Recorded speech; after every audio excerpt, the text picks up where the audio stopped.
આપણે વામન પુરાણના 32મા દિવસની કથાને આગળ વધારીએ. રંભાએ શ્રેષ્ઠ રૂપ, મેનકાએ વાણીની મધુરતા, ચંદ્રે ઉત્તમ કાંતિ તથા પુરુરવાએ રાજ્ય પ્રાપ્ત કર્યું હતું. મેં આપને ભગવાન નક્ષત્ર પુરુષના પરમ પવિત્ર ધન આપનારા કીર્તિવર્ધક અને સુંદર રૂપદાયક વ્રતના વિધાનનું વર્ણન કરી દીધું છે. હવે પવિત્ર તીર્થયાત્રાનું વર્ણન સાંભળો. ત્યાર પછી આવે છે અધ્યાય 81મો, પ્રહલાદની તીર્થયાત્રા તથા જલોદ્ભવનું આખ્યાન. પુલત્સ્ય બોલ્યા કે નારદજી, પ્રહલાદે પરમ પવિત્ર ઋષિકન્યા તે ઈરાવતી નદીની પાસે જઈ સ્નાન કર્યું અને ચૈત્ર માસની આઠમે જનાર્દનની પૂજા કરી. ત્યાં પવિત્ર પુણ્યદાયક નક્ષત્ર પુરુષના વ્રતનું અનુષ્ઠાન કરી દાનવેશ્વર પ્રહલાદ કુરુક્ષેત્ર ચાલ્યા ગયા. મુનિ તેમણે ઐરાવત મંત્રથી સુદર્શન ચક્ર તીર્થનું આહ્વાન કરીને વેદ વિધિથી સ્નાન કર્યું. ત્યાં એક રાત નિવાસ કરી કુરુધ્વજનું દર્શન કરવા ગયા. ત્યાં દેવિકામાં સ્નાન કરી નૃસિંહની પૂજા કરી. પછી ત્યાંથી ગોકર્ણ તીર્થ ગયા. ત્યાં સ્નાન કરી પહેલાં વિશ્વકર્મા ભગવાનની પૂજા કરી. તે પછી કામેશ્વરના દર્શન કરવા ગયા. ત્યાં સ્નાન કર્યા પછી શંકરના દર્શન પૂજન કરી પુંજરીકના દર્શન કરવા ગયા. ત્યાં સ્નાન તથા પિતૃતર્પણ કરી પુંડરીકના દર્શન કર્યા.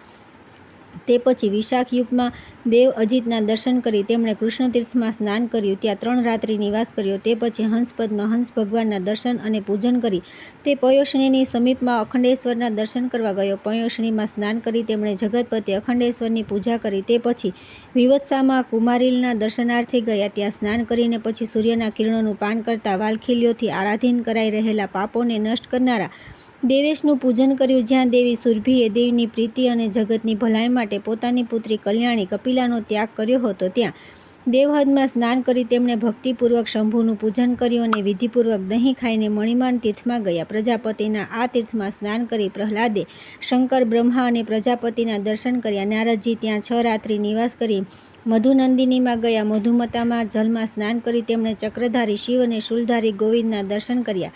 નારદે પૂછ્યું કે મધુનંદીમાં સ્નાન ભગવાન શુદ્ધોસ્તન અને વસુદેવ શૂલ કેમ ધારણ કર્યા હતા? પુલત્સ્ય બોલ્યા કે નારદજી, જલોદ્ભવ નામનો એક મહાન શક્તિશાળી દૈત્યપતિ હતો. તેણે ઘોર તપ કરી બ્રહ્માજીને પ્રસન્ન કર્યા. બ્રહ્માએ તેને વર આપ્યો, તું દૈત્યથી નહીં હારે, દેવોના શસ્ત્રોથી નહીં મરે, બ્રહ્મર્ષિઓના શાપોની તારા ઉપર કોઈ અસર નહીં થાય.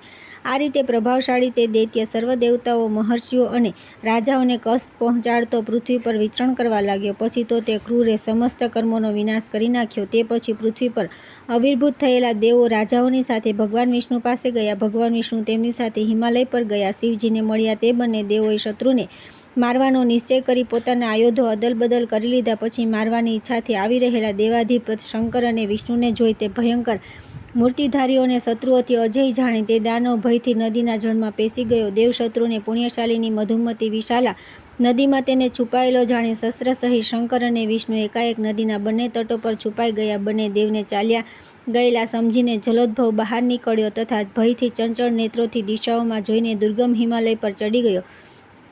પર્વતની ટોચ પર પોતાના શત્રુને ફરતો જોઈ ત્રિશૂળધારી વિષ્ણુ અને ચક્રધારી શંકર તરત દોડ્યા અને જલોદ્ભવને ચક્ર અને શૂલથી ભેદી નાખ્યો. સુવર્ણ સમાન કાંતિવાળો તે પર્વત પરથી ગબડી પડ્યો. આ રીતે શત્રુના વિનાશ માટે વિષ્ણુએ ત્રિશૂલ અને શંકરે ચક્ર ધારણ કર્યા હતા.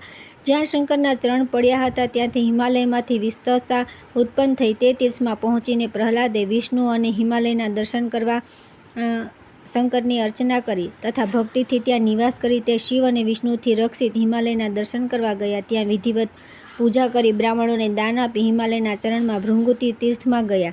ત્યાં ભગવાન શંભુએ દેવશ્રેષ્ઠ વિષ્ણુને શ્રેષ્ઠ અસ્ત્ર આપ્યું હતું. તે અસ્ત્રના ચક્રના બળને જાણવાની ઈચ્છાથી તે દેવ મહાત્માએ તેનાથી શંકરના 3 ટુકડાઓમાં કાપી નાખ્યા હતા. ત્યાર પછી આવે છે અધ્યાય 22મો, ચક્રદાન કથામાં ઉપમન્યુ તથા શ્રીદામાનું વૃત્તાંત. શિવ દ્વારા વિષ્ણુને ચક્ર આપવું, હરનું વિરૂપાક્ષ થઈ જવું અને શ્રીદામાનો વધ. નારદ બોલ્યા કે ભગવાન 3 નેત્રવાળા શંકરે જગતપતિ વિષ્ણુને સમસ્ત લોકોમાં પૂજિત ચક્ર નામનું આયુધ કેમ આપ્યું? પુલત્સ્ય બોલ્યા કે વેદ વેદાંગ પરાગત ગૃહસ્થ વિતમન્યુ નામના એક શ્રેષ્ઠ બ્રાહ્મણ હતા.